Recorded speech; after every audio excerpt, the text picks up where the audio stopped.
Archaeologists say writings on an ancient tablet confirm there was a global flood and an ark that carried animals. After many years of searching, people claim that Noah's Ark, as mentioned in the Bible, has been found in Turkey.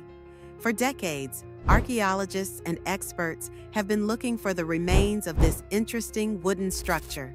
Christians are celebrating the recent discovery of the Ark because of its significance in the Bible and history overall. But let alone the excitement everybody has for the discovery of the Ark, this is not even the biggest news. Something terrifying has been discovered inside of the Ark that has shocked all religious people, and you won't grasp the reality of this until you've seen what's next. Chapter 1.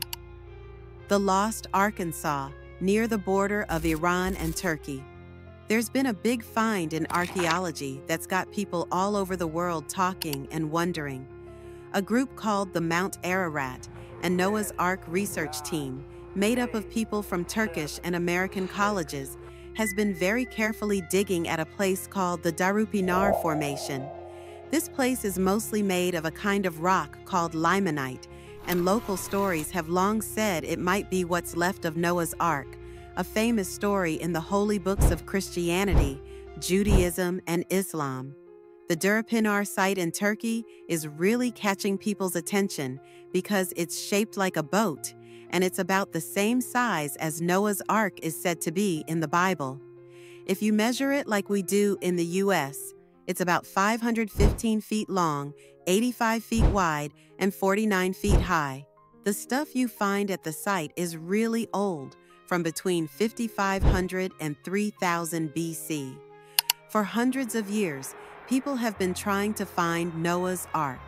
They've told lots of stories and thought they found it a few times.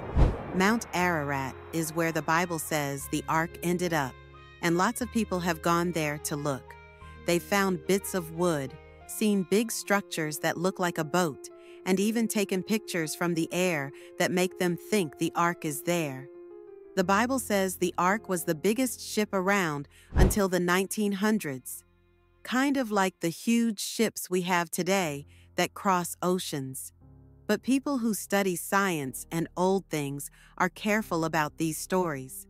Lots of people in Western Christianity believe the Ark ended up on Ararat, but the proof isn't clear. Over time, different stories have been told. Some old stories say bits of the Ark are still around, but others, like one from a guy named Petechia of Regensburg, say the Ark has broken down in the 1800s and 1900s. Explorers like James Bryce added to the story. They said they found wood high up on Mount Ararat, which could be from the Ark, but some people aren't so sure. They say this: there isn't enough proof, and the things found in the ground and studied by scientists haven't really shown for sure that the Ark was there. The new stuff found at the Durupinar site makes the hunt for Noah's Ark even more interesting. With new technology and teams from different countries working together, they've found things that could be from the time when the big flood in the Noah's Ark story happened. But the people who study these things are still being very careful. They say we need to study more and check everything carefully before we can say for sure that this place has anything to do with the famous Ark. As dusk fell, the massive Ark whispered its secrets to those willing to listen. Chapter 2. The Keeper of Secrets. A very big and unusual project is being carried out in a certain area of Kentucky. A man named Ken Ham, who started and leads a group called Answers in Genesis, is in charge of making a theme park. This isn't just any theme park. It's built around a huge model of Noah's Ark, and it's called the Ark Encounter. The park is really big, covering 800 acres, which is even more land than Disneyland covers. Every year, about 1.5 million people come to visit this place in northern Kentucky. The Ark itself is an amazing piece of modern building work. It's made to be as big as the Bible says. Noah's Ark was 510 feet long, 85 feet wide, and 51 feet tall. But there's more to see than just the Ark. Inside, There are 3 levels where people can see detailed displays. These displays aim to make people feel like they've gone back in time to when Noah lived. They show what the world might have looked like before the big flood, how Noah and his family might have lived inside the ark, and what happened after the flood. The whole idea is to make the story of Noah's Ark something you can see, hear, and walk around in, not just read about. Ken Ham has big plans for the Ark encounter. He wants to keep making it bigger and better. He's planning to build a copy of the Tower of Babel and a model of what Jerusalem might have looked like when Jesus was there. The Tower of Babel part is especially exciting because it's going to have a ride similar to the Haunted Mansion at Disney. People will sit down and be taken around to see different scenes. The Ark Encounter is a place where there's always something new happening every year. They add new things for people to see and do. There's an indoor place where you can pet animals, beautiful lights to see at Christmas time, and even a place where you can walk around and see birds flying above you. The park also does a lot of work behind the scenes. They grow plants in water without soil. That's called hydroponics. And they have places where people who work there only part of the year can stay. Creating the Ark Encounter It hasn't been easy. There have been money problems, many discussions with people with different opinions, and a lot of careful planning. To make this big idea a reality, a lot of money had to be invested. They had to sell special bonds, and the local government helped by giving tax breaks and making the area better for all the visitors that come. Meanwhile, near Mount Ararat, a new discovery was about to shake ancient beliefs. Chapter 3. The Mesha Mountain. David Allen Dale's idea about where Noah's Ark ended up is different from the usual story about Mount Ararat. He thinks it landed on a mountain called Mashu, or Mesha Mountain, 17 miles south of Mount Ararat. Dill believes, based on how words are used and stories from old texts like the Epic of Gilgamesh, that the Ark first landed on this mountain at a high spot 7,400 feet up. He thinks that Noah and his family built the first city after the big flood, called Mesha Naksuan, right there, using parts of the Ark. But as time went by, things like earthquakes and rain made the Ark move down the mountain, and it left marks on the way down. Dill's idea is very detailed. He thinks that the people who survived the flood used what was left of the Ark to build their new homes. They used the wood from the Ark to make their houses and the sticky tar to keep their roofs from leaking. The names of places around there like Mesha, which means pulled out of water, and Nakshuan, which people think means Noah's Zion, seem to tell parts of the story of the Ark. There's also this special thing about the mountain. It has 2 peaks that look like a wall called the Wall of Heaven. This is mentioned in the Epic of Gilgamesh and is thought to be where Noah's Ark first landed. Dill found some evidence for his theory when he explored the area in 1996 and 1997. He found old places where people lived and saw the Wall of Heaven at the high spot where he thinks the Ark first landed. The way the names of the places around Masur Dagh Mountain fit together seems to support the story of the Ark landing there. Deal also looked at old pictures and statues that show characters from the story of Genesis in the Bible, especially focusing on a woman named Naamah, who is linked to the mountain where the Ark is thought to have landed. He thinks these old artworks connect old stories with the story of the Ark in the Bible. While Deal's idea is very interesting, and he has a lot of details and reasons for his theory, it's just one of many ideas about where Noah's Ark might have ended up. Even though Deal has a lot of evidence and his thinking makes sense, scientists are still not totally sure, and they say we need to study more and look more closely at everything before we can really say if these ideas are true or not. When it comes to figuring out things from a long time ago, especially when they're connected to old stories and what people believe, it's important to be really careful and check everything very thoroughly. secrets whispered from Mesha Mountain, promising to reveal a story lost in time. Chapter 4: An Eternal Dispute. The tale of Noah's Ark is a story that both Jewish and Christian traditions share. However, the way people understand and accept its history and religious meaning has often been different.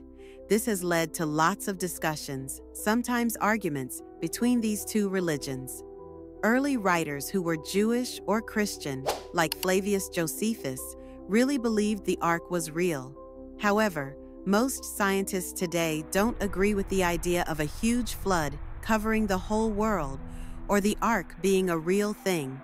Some experts who study history think that maybe big floods that happened a long time ago in the Middle East, like the flood in the Persian Gulf or the Black Sea flood, might have been the inspiration for these old stories.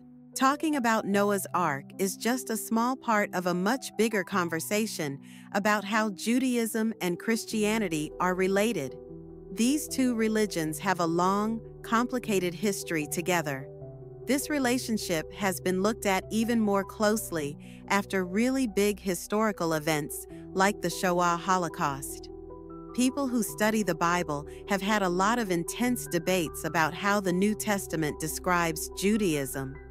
They're trying to figure out if the parts that seem against Judaism are actually a core part of these religious texts, or if they've just been misunderstood over time. This debate is really strong when it comes to the texts of Luke's Acts. The writings of Luke don't clearly say bad things about Judaism, but they describe it in a way that's complex and not easy to understand. Over the years, the stories and teachings in these religious texts have been looked at from many angles.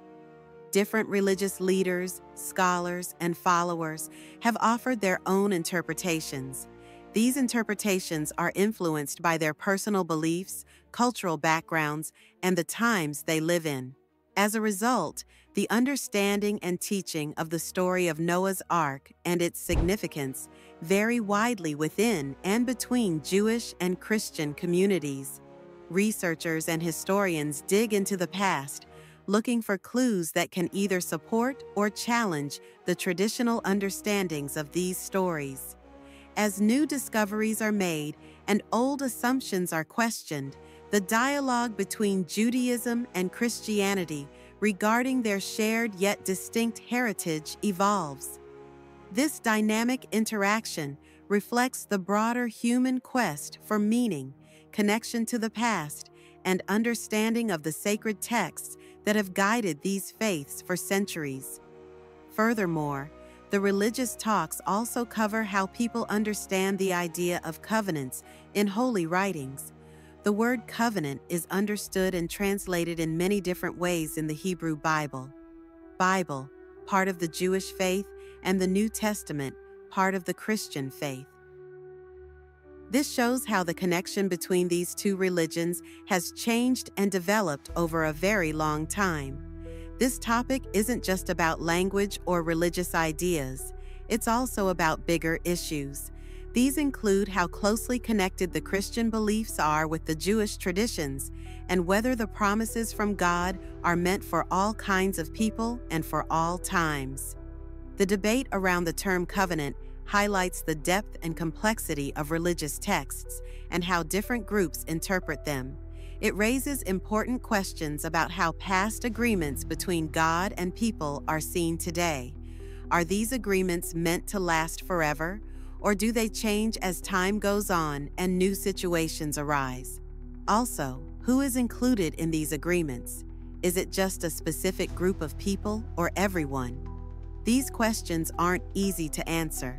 They need a deep understanding of religious teachings, an appreciation of historical contexts, and a willingness to see things from different perspectives. Religious leaders, scholars, and believers spend a lot of time studying, discussing, and sometimes even arguing about these topics. They look at ancient texts, compare different translations, and try to understand the intentions and situations of the people who wrote these texts. Long ago, in a clash of faith, a surprise secret showed up that might change what we know. Chapter 5: Longest Search. The tale of Noah's Ark is famous all over the world, but it's not the only story about a big flood.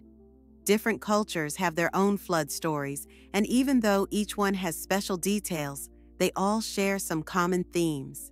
The Ararat Genesis, which comes from Mesopotamia, is one of the oldest flood stories. People think it influenced other flood stories in that area, like the Gilgamesh flood story and the Genesis flood story in the Hebrew Bible and the Christian Old Testament. These stories all highlight how important it is to be thankful, to remember where you come from, and to show respect and humility toward the gods. When we look at the flood stories from China and Egypt, we find characters like Nu-Wa and the sun god Ra playing major roles in either causing big floods or surviving them. In these stories, only a few people survive the flood, and they often have some special task or help from the gods to start the human race again. We find similar ideas in stories from ancient Greece, where Deucalion and Pyrrha are saved by a chest that ends up on a high mountain, and in ancient Hawaii, where Nu'u builds a big canoe to escape a big flood and ends up on Mauna Kea. The Epic of Gilgamesh, which is one of the oldest stories we know of, tells about the adventures of Gilgamesh and includes a story about a flood. That's very much like the story of Noah. Both stories talk about the gods deciding to get rid of humans, choosing one family to survive, building a huge boat, and saving animals. But there are also differences that show the different cultures and religious beliefs these stories come from.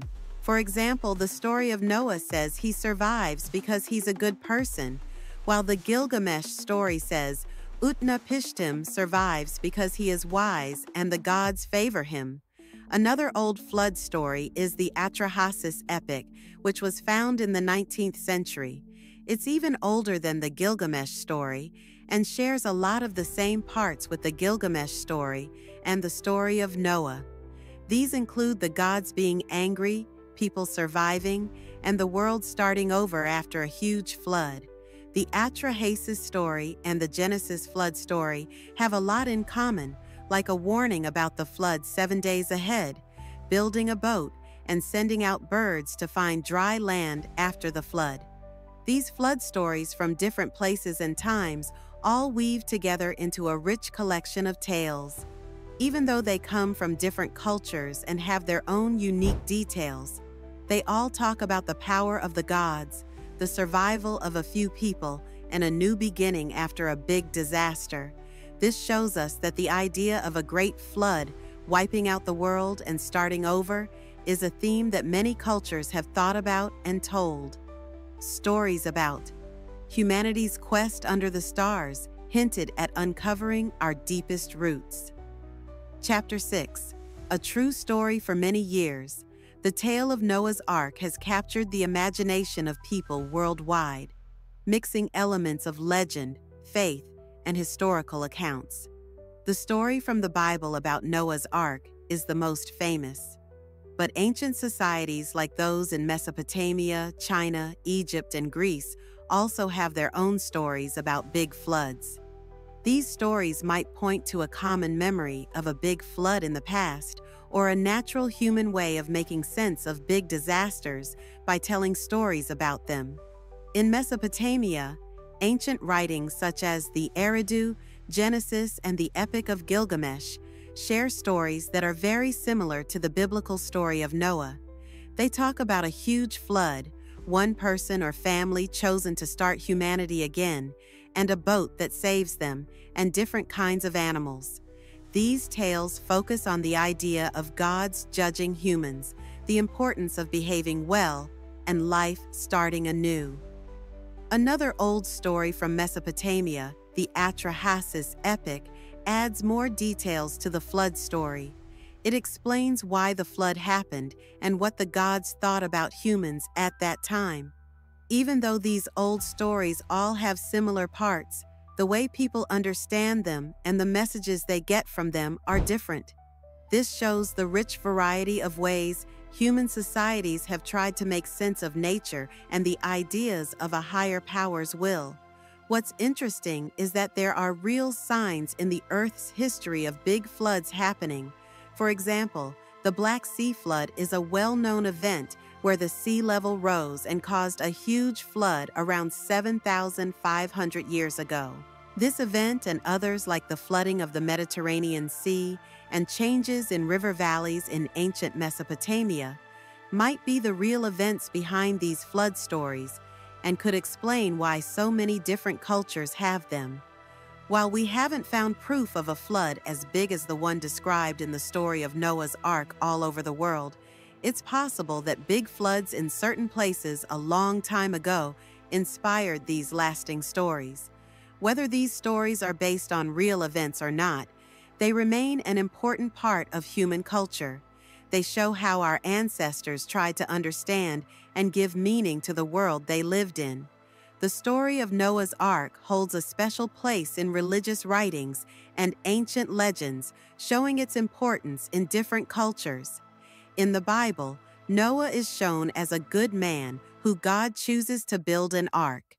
This ark saves a pair of each kind of animal, along with Noah's family, from a flood sent by God to clean the earth of its wrongdoings. This story is not just about Noah's strong faith, but also about a new beginning for people and the continuation of life. Each new clue blurred the line between legend and fact, edging us closer to the truth. Chapter 7. A Religious Heritage. The story of Noah and his ark is a key part of religious teachings, offering lessons on faith, obedience, and the relationship between humans and the divine. It's a narrative that's been passed down through generations, resonating with people's spiritual beliefs and their sense of morality and justice. The story's enduring presence in various forms of art, literature, and cultural expressions reflects its deep impact on human thought and society. Moreover, the tale of Noah's Ark serves as a bridge between the past and the present, connecting modern-day individuals with their ancestral heritage. It provides a window into the ancient world, allowing people to explore the beliefs, values, and struggles of their forebears. Through this story, individuals can reflect on the universal themes of survival, redemption, and the human spirit's resilience in the face of adversity. The story of Noah's Ark is often pictured as a huge boat built with specific measurements, known as cubits, and made according to a divine plan. The story goes into great detail about how the ark was made, including what it was made from and what the inside looked like. This isn't just a story about building a big boat.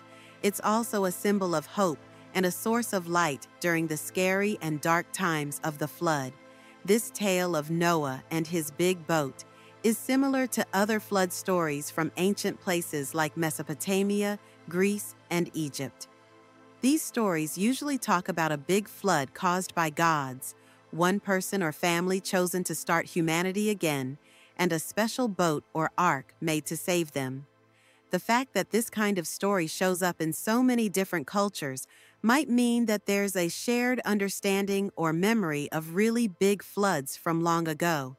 It could be that these stories are based on actual floods that happened, like the Black Sea flood, which was about 7,500 years ago. What's really interesting is that the story of Noah in the Bible is a lot like the Epic of Gilgamesh, a much older story from Mesopotamia. Both stories tell about gods who are angry with people, the building of a huge boat to survive a flood, and sending out birds to look for dry land. When people found the Epic of Gilgamesh and saw how similar it was to the Bible's story of Noah, it made them think differently about where the Noah story came from. It suggested that these ancient stories of floods might all be connected or have influenced each other in some way.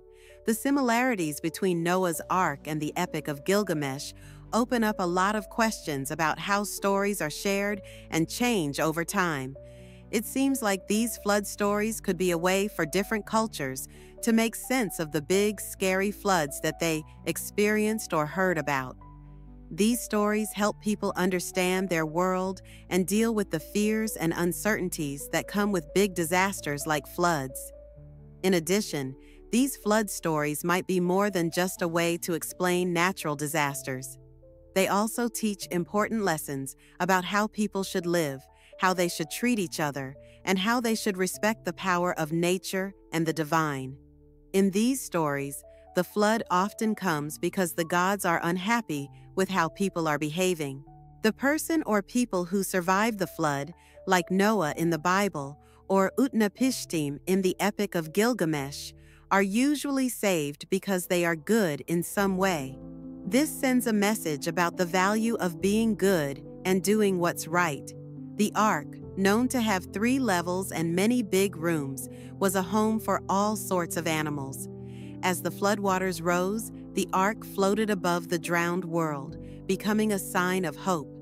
After it rained non-stop for 40 days, Noah released a dove, which later came back with an olive leaf, showing that life was starting to come back. When the water finally went down, Noah, his family, and the animals left the ark and stepped onto dry ground. God then showed a rainbow as a promise, saying that he would never flood the whole earth again. The story of Noah's Ark is very important for its religious, historical, and moral lessons. It's a symbol of God's kindness, the value of life, and the need to protect all kinds of living things.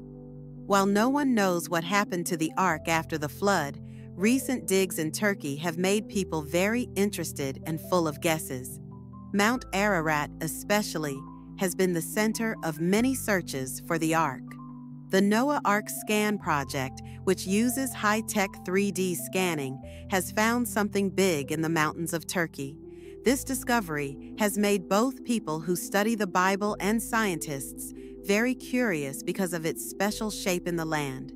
Found first in 1959 by İlhan Durupinar, a captain in the Turkish army, this place has made people wonder and study it for a long time.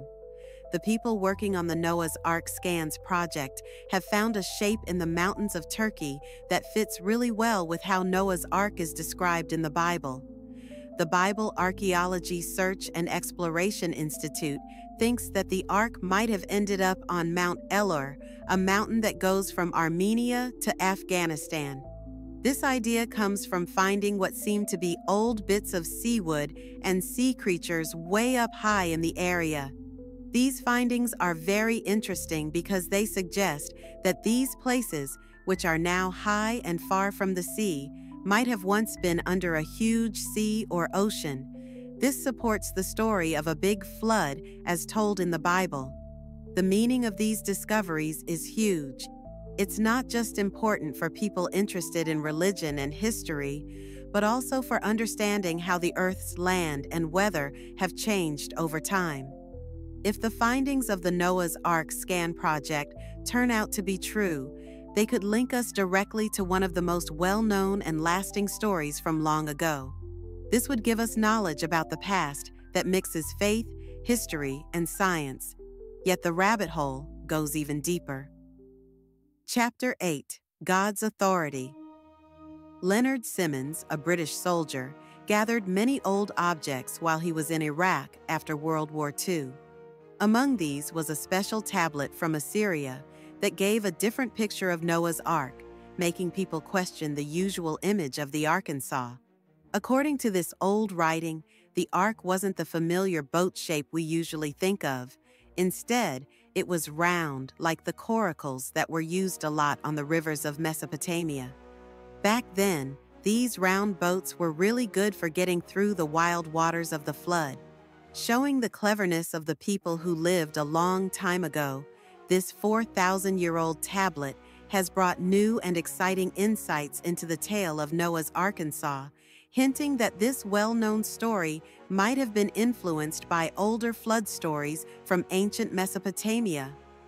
Irving Finkel, who works at the British Museum, realized how important this tablet was and translated what was written on it. The story on this tablet is a lot like the story of Noah from the Bible, even saying that animals came onto the ark 2 by 2. This discovery doesn't just offer a new way to think about what the ark looked like. It also shows us how long ago people started telling stories and passing down their knowledge from one generation to the next.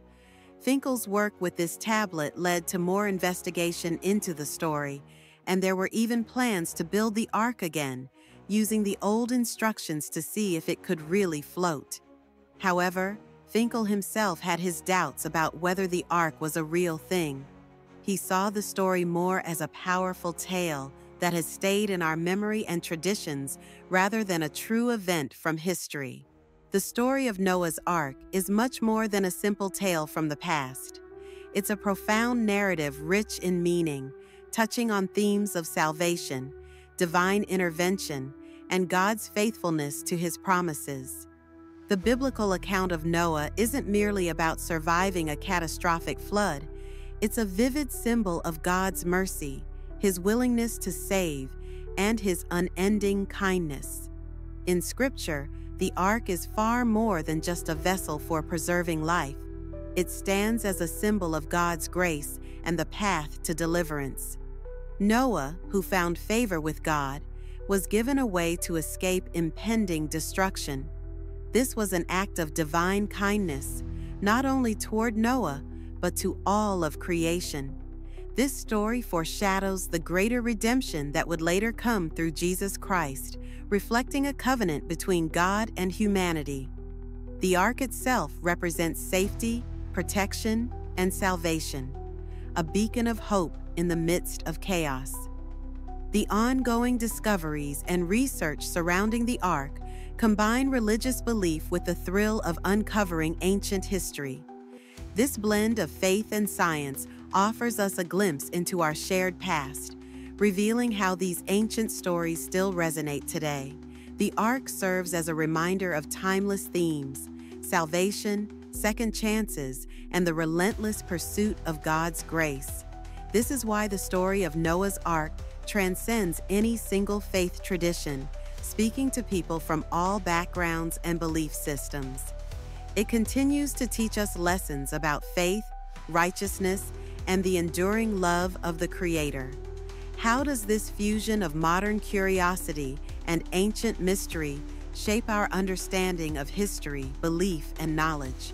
What might the next chapter of this age-old narrative reveal? If you're captivated by this exploration of faith and history, make sure to like and subscribe for more fascinating journeys through our shared past. Share your insights and thoughts in the comments. Together, let's unravel these timeless mysteries.